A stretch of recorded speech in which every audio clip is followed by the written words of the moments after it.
Yeah, it's perfect. We'll have your parts ready within the hour for pickup. All right, see you soon. Thanks. Bye.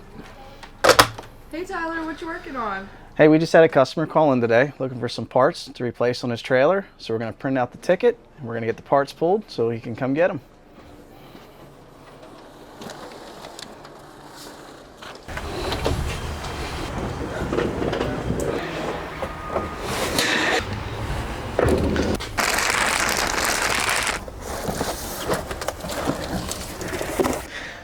So we got all the parts pulled, and today Joe called in and ordered 4 airbags.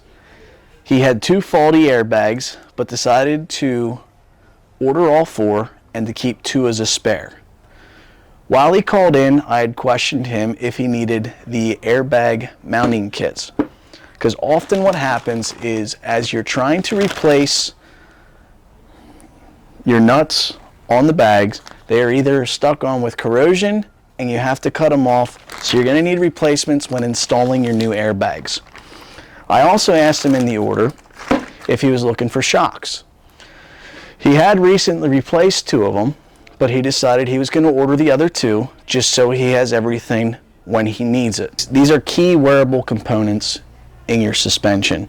They both help with dampening going down the road, for hitting potholes, also maintaining proper ride height for your air ride suspension on your trailers. Just something you have to be mindful and keep an eye out for wear over time. So when replacing these wearable suspension items such as the airbag or your shocks, it's always a good idea when you're replacing these items to check around, make sure that there's no other excessive wear for other items that may be needed to be replaced over time as well. So Joe's parts are all ready for pickup. My name's Tyler. I'll see you next time for our next showroom spotlight.